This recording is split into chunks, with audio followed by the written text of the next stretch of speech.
ឯកឧត្តមអភិសន្តិបណ្ឌិតសសុខាជើងឯកថ្នាក់ជាតិកីឡាទូកឆ្លុះបញ្ចាំងពីការប្រឹងប្រែងវឹកហាត់គួបផ្សំនឹងការតស៊ូប្រពៃណីប្រកបដោយក្រមសីលធម៌វិជ្ជាជីវៈ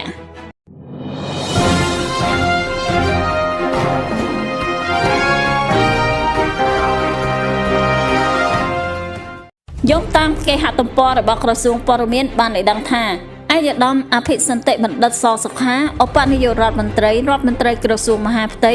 និងជាប្រធានសហព័ន្ធកីឡាទូកកាណូនិងរ៉ូអ៊ីងកម្ពុជាបានលើកឡើងថាជាការពិតការប្រកួតកីឡាទូកជើងឯកថ្នាក់ជាតិរយៈពេល3ថ្ងៃនេះបានឆ្លុះបញ្ចាំងអំពីការខិតខំប្រឹងប្រែងវឹកហាត់របស់កីឡាករកីឡាការិនីជាប្រចាំរយៈពេល1ឆ្នាំកន្លងមកគប់ផ្សំនឹងការតស៊ូព្យាយាមការគោរពវិន័យប្រកបដោយក្រមសីលធម៌វិជ្ជាជីវៈតាមវិញ្ញាសានីមួយៗការគូបញ្ជាក់របស់ឯកឧត្តមអភិសន្តិបណ្ឌិតបានធ្វើឡើងនៅក្នុងពិធីបិទការប្រកួតកីឡាទូកងទូកនាគទូកផ្កាចាទូកកាណូទូកកាយ៉ាក់និងរ៉ូអ៊ីងជើងរើសជើងឯកថ្នាក់ជាតិពានរង្វាន់ឯកឧត្តមអភិសន្តិបណ្ឌិតសសុខាប្រចាំឆ្នាំ2025ដែលបានប្រារព្ធពិធីបិទការប្រកួតដោយជោគជ័យកាលពីល្ងាចថ្ងៃទី8ខែកុម្ភៈឆ្នាំ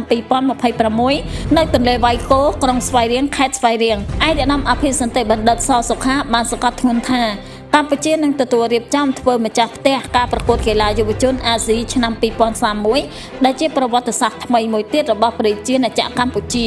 ហើយឯកឧត្តមប្រធានសម្ព័ន្ធបានជំរុញឲ្យថ្នាក់ដឹកនាំគ្រប់លំដាប់ថ្នាក់នៃសហព័ន្ធបន្តជំរុញកិច្ចការមួយចំនួនបន្ថែមទៀតដើម្បីត្រៀមចូលរួមការប្រកួតកម្រិតអន្តរជាតិនានាជាពិសេសគោលដៅឆ្ពោះទៅធ្វើម្ចាស់ផ្ទះកីឡាយុវជនអាស៊ីឆ្នាំ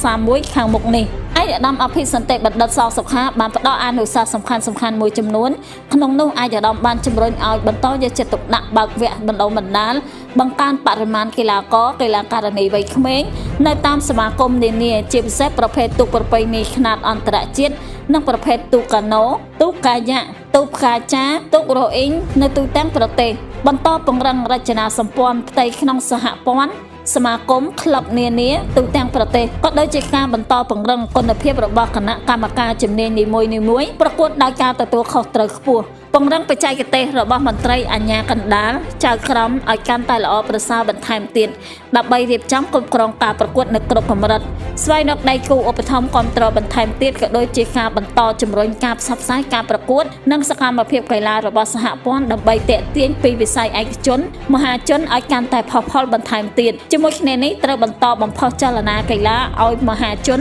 កាន់តែយល់អត្ថន័យនៃកីឡារស់ក្នុងសន្តិភាពឲ្យបានគ្រប់គ្នាដើម្បីសុខភាពនិងជិះឆ្ងាយពីគ្រឿងញៀនផងដែរជាមួយគ្នានេះឯកឧត្តមសរថិរដ្ឋលេខាធិការក្រសួងមហាផ្ទៃនិងជាអនុប្រធានសហព័ន្ធកីឡាទូកកាណូ